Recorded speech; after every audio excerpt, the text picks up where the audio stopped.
Hello everyone. In this video I'm going to be pulling back the veil and showing you the man behind the curtain. We're going to be speaking about a man by the name of Amitai Etzioni. His last name is spelled Etzioni. He was born Werner Falk on the 4th of January 1929. He's an Israeli-American sociologist, best known for his work on socioeconomics and communitarianism.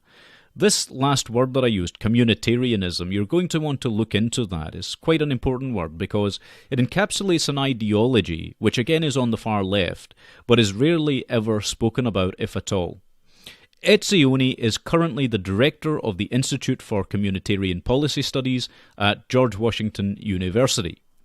Amitai Etzioni was born Werner Falk, as we said, in Cologne, in Germany in 1929 to an Ashkenazi Jewish family. When Etzioni had turned 5, both of his parents left Germany and went to London, and they left Etzioni in the care of his grandparents. He was smuggled out of Germany soon afterwards to a train station in Italy by a relative, who soon reunited Etzioni with his parents. The family was stuck in Athens in Greece, unable to enter Palestine since his family was awarded a bachelor permit instead of a family permit. So they were stuck between Germany and Haifa.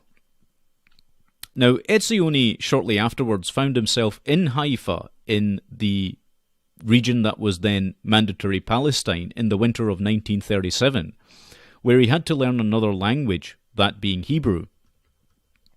It was at this time he began to go by his first name, Amitai, instead of Werner, since the principal of Etzioni's new school strongly encouraged that Etzioni should introduce himself by a Hebrew name. In the spring of 1946, at the age of 16, Etzioni dropped out of high school and joined the Palmach. That's the elite commando force of the Haganah. During Etzioni's time in the Palmach, which is an underground Jewish group, basically they were carrying out a violent campaign against the British authorities to compel them to allow more Jewish immigration to Palestine and leave the country to enable a Jewish state to be established. This was Zionism in a nutshell. Etzioni participated in a Palmach operation to blow up a British radar station near Haifa. His team managed to breach the fence protecting the radar station and planted and detonated a bomb. So this guy was, for all intents and purposes, a terrorist since he was doing it for a political end. He then participated in the 1948 Arab-Israeli War. Following the war, he spent a year studying at the institute established by Martin Buber, and in 1951 he enrolled in the Hebrew University of Jerusalem, where he completed both BA in 1954 and an MA in 1956 degrees for his studies in classical and contemporary works in sociology. In 1957, he went to the United States to study at the University of California in Berkeley and was a research assistant to Seymour Martin Lipset. He received his PhD in sociology in 1958. And Etzioni then remained in the United States to pursue an academic career.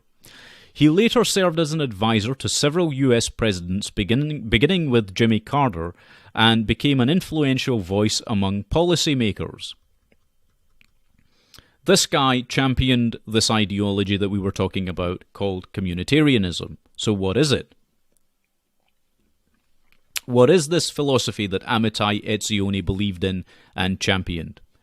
The philosophy of communitarianism originated in the 20th century, but the term communitarian was coined in 1841 by John Goodwin Barmby, who was a leader of the British Chartist movement, who used it in referring to utopian socialists. Okay, so if you understand utopian socialism, it naturally ends up devolving into pure communism, right? And this is what this fundamentally is.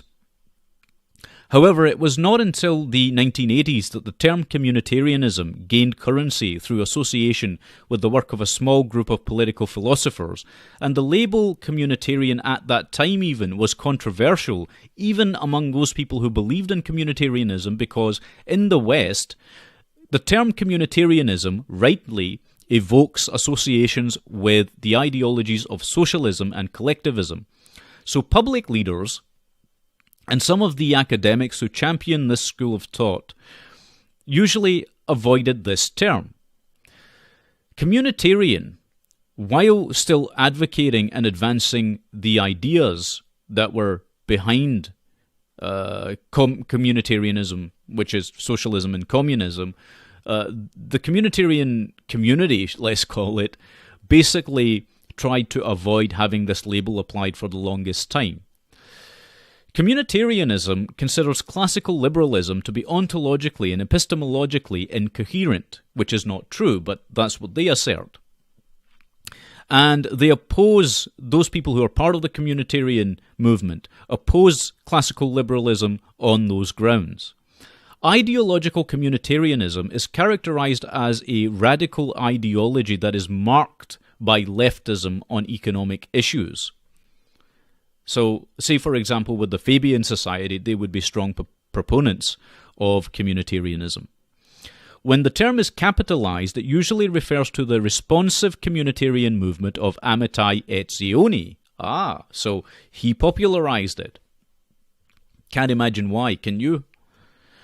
The author David E. Pearson argued that to earn the appellation community, it seems to me, groups must be able to exert moral suasion and extract a measure of compliance from their members.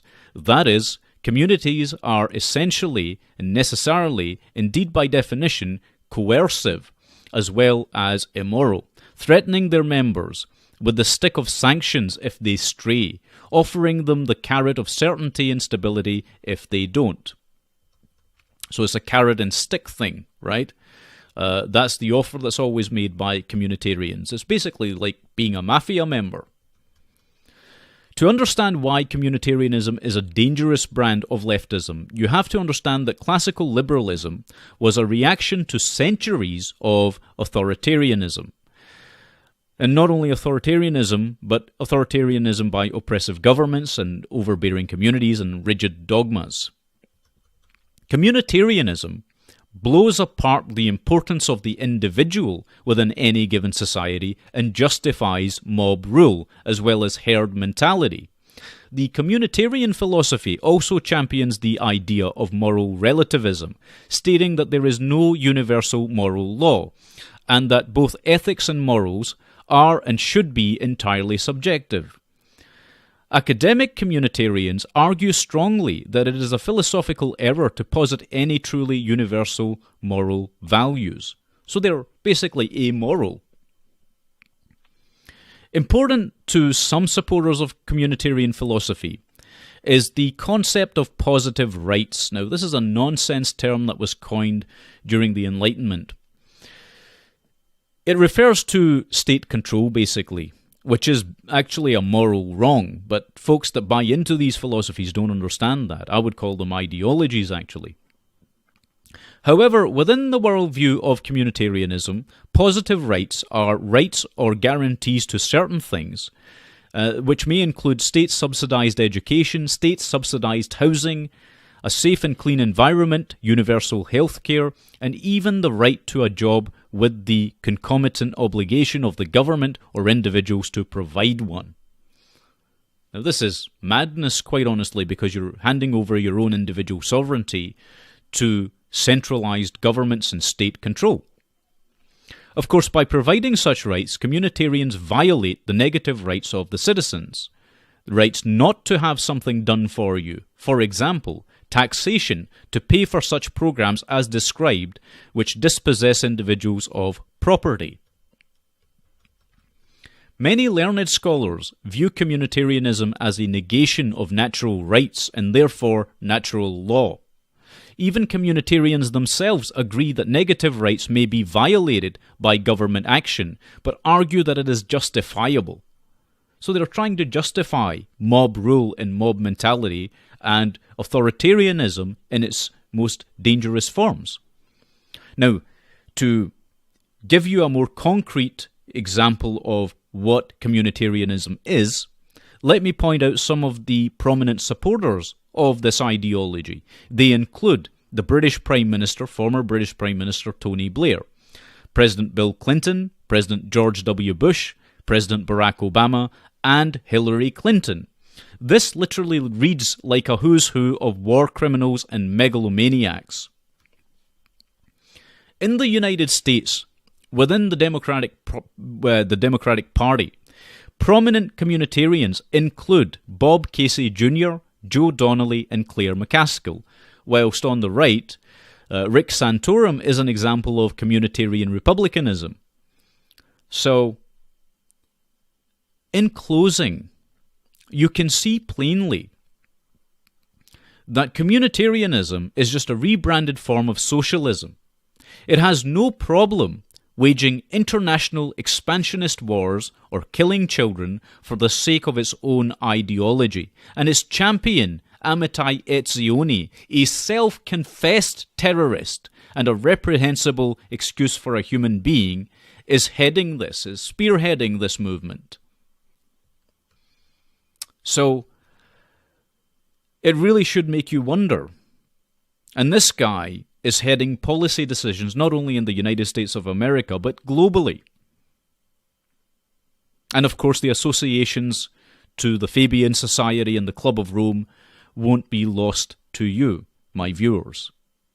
But that's just a brief introduction, which is necessary for those of you that were completely unfamiliar with the ideology of communitarianism, which does exist, which is wholly dangerous, which has been implemented, and is probably primarily and directly responsible, politically at least, for this form of tyranny that many of us are living under currently.